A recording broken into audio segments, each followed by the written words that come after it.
স্বাগতম সবাইকে ইলেকট্রোকথন ইউটিউব চ্যানেলে। এই ভিডিওতে আমরা দেখব কিভাবে মাল্টিসিম সফটওয়্যারের সাহায্যে আমরা কোনো একটা সিমুলেশনের ডাটা এক্সট্রাক্ট করতে পারি এবং সেটাকে এক্সেল ফাইলে নিতে পারি, এবং এক্সেল ফাইল থেকে কিভাবে আমরা সেই সিমুলেশনের ডাটাকে প্লট করতে পারি। তো কথা না বাড়িয়ে চলুন শুরু করা যাক।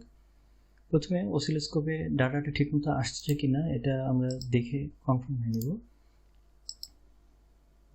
প্রপার্টিস, সিমুলেশনটা পজ করে দিই।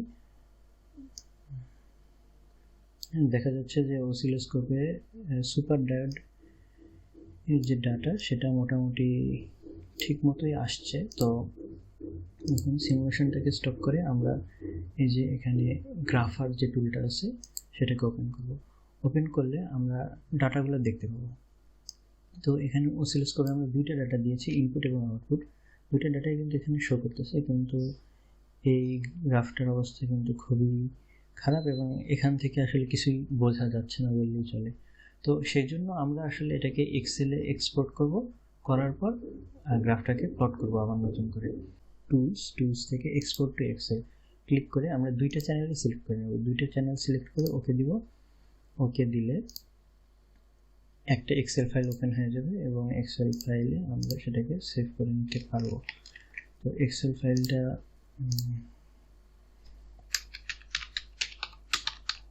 সুপার ডায়োড নামে সেভ করে নিলাম। এখন এক্সেল ফাইলে কীভাবে প্লট করতে হয় সেটা দেখব। আমরা যে কোনো একটা টাইম অ্যাক্সিস নিলেই হবে। দেখেন এই যে এক্স-1 আর এক্স-2 দুইটা কিন্তু সেম ভ্যালু দিচ্ছে, তো আমরা যে কোনো একটা সিলেক্ট করলেই হবে। আর সাথে আমরা y-1 আর y-2 দুইটাকে সিলেক্ট করব। আর একটা বিষয় হলো যে আমরা ট্রানজিয়েন্ট রেসপন্সটাকে ইগনোর করতে চাই। তো ট্রানজিয়েন্ট রেসপন্সটাকে ইগনোর করার জন্য আমরা প্রথম 10 থেকে 20টা ভ্যালুকে ইগনোর করব, তারপর থেকে আমরা সিলেক্ট করব ভ্যালুগুলো। তো এখান থেকে মোটামুটি 5000 লাইন ডাটা আছে, আমরা এত নিব না, আমরা 200-300 লাইন ডাটা নিলেই যথেষ্ট। তো কন্ট্রোল চেপে ধরে একই রেঞ্জের ডাটাগুলো সিলেক্ট করতে হবে।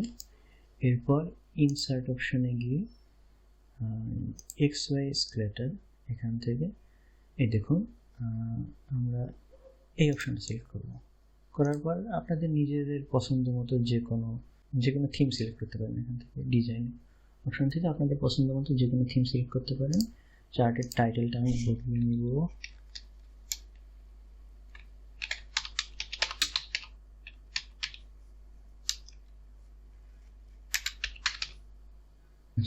এখানে আমরা যে কোনো একটা সিরিজের নামের উপর ক্লিক করে সিলেক্ট ডাটাতে ক্লিক করব। সিলেক্ট ডাটাতে ক্লিক করার পর এই যে এডিট অপশন, এখানে কাজ করব। এডিট অপশন সিরিজ 1-এর বা নীল রঙের যে সিরিজটা আছে সেটার নাম আমরা রাখবো হলো ইনপুট।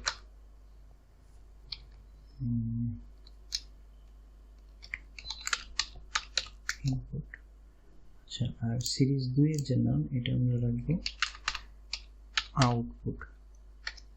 ওকে